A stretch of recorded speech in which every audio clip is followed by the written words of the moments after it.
গোপনে সে ট্রাম্পের সঙ্গে যেই আতাতি করুক না কেন, প্রকাশ্যে ভোটারদের কাছে বলতে হবে যে তিনি গাজা মানেন না। গাজা যারা হামাস, তারা সম্পূর্ণ নিরস্ত্র না হওয়া পর্যন্ত গাজা থেকে ইসরায়েল সরবে না। নেতানিয়াহুর এমন সাহস হবার কথা না যে ট্রাম্পের একটা পরিকল্পনা সে প্রত্যাখ্যান করবে। কিন্তু ওই যে কথায় বলে, নিজে বাঁচলে বাপের নাম, তাকে তো বাঁচতে হবে। সে না বাঁচলে আর ওই ট্রাম্পকে দিয়ে কি হবে? তার বাঁচাটা হলো যে অক্টোবরে নির্বাচন। সেই নির্বাচনে নেতানিয়াহুর জন্য জীবন মরণ।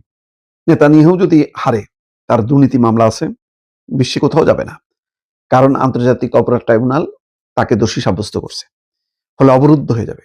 ফলে সে টিকে থাকার জন্য তার ইসরায়েলের প্রেসিডেন্ট হয়েই থাকতে হবে, এবং প্রেসিডেন্ট হইতে গেলে আবার কট্টরপন্থী, তার দল এবং দলের বাইরে যে কট্টরপন্থীরা আছে তাদের মন জোগাইতে হবে। আর সেই মন জোগাইতে গেলে তাকে গাজায় গণহত্যা চালাইতে হবে, ফিলিস্তিনি গণহত্যা চালাইতে হবে, ইরানের গণহত্যা চালাইতে হবে, অর্থাৎ সবসময় তাকে যুদ্ধের মধ্যে থাকতে হবে।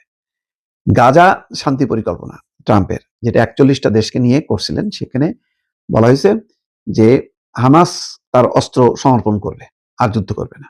বিনিময়ে গাজা ছেড়ে দেবে, গাজায় একটা আলাদা শাসন প্রশাসক বা নিয়ন্ত্রণ করবে, সেটা বহুজাতিক বাহিনী আবার পাহারা দেবে। ফলে নতুন করে রিবিল্ড হবে গাজা।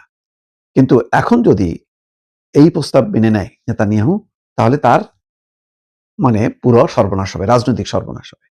বলা হচ্ছে নিজের অভ্যন্তরীণ রাজনৈতিক ভবিষ্যৎ এবং আসন্ন নির্বাচন রক্ষায় মার্কিন প্রেসিডেন্ট ডোনাল্ড ট্রাম্পকে প্রকাশ্যে উপেক্ষা বা প্রত্যাখ্যান করতেও প্রস্তুত রয়েছেন ইসরায়েলের প্রধানমন্ত্রী বেনিয়ামিন নেতানিয়াহু।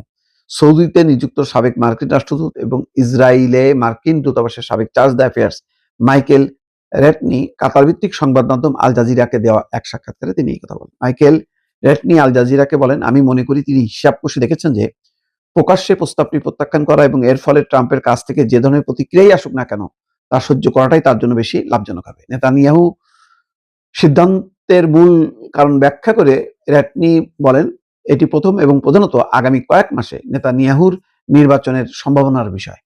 সাবেক এই কূটনীতিক জানান, ট্রাম্পের সাথে নেতানিয়াহু ব্যক্তিগত যোগাযোগের বাস্তব সত্য এবং ট্রাম্পের প্রস্তাবের কিছু অংশের সাথে তার গোপন সম্মতি দেওয়ার বিষয়গুলো এখানে গৌণ। নিজ দেশের ভোটারদের কাছে তিনি প্রকাশ্যে কি বলেছেন সেটা নেতানিয়াহুর কাছে প্রধান বিষয়। অর্থাৎ গোপনে সে ট্রাম্পের সঙ্গে যেই আতাতি করুক না কেন, প্রকাশ্যে ভোটারদের কাছে বলতে হবে যে তিনি গাজা মানেন না। গাজা যারা হামাস, তারা সম্পূর্ণ নিরস্ত্র না হওয়া পর্যন্ত গাজা থেকে ইসরায়েল সরবে না। এই কথাটা যদি তিনি না বলেন এবং তার প্রস্তাব প্রত্যাখ্যান না করেন, তাহলে নির্বাচনে গোহারা হারবে নেতানিয়াহু। সেই কারণেই তিনি প্রকাশ্যে ওই ট্রাম্পের গাজা প্রস্তাব প্রত্যাখ্যান করছেন।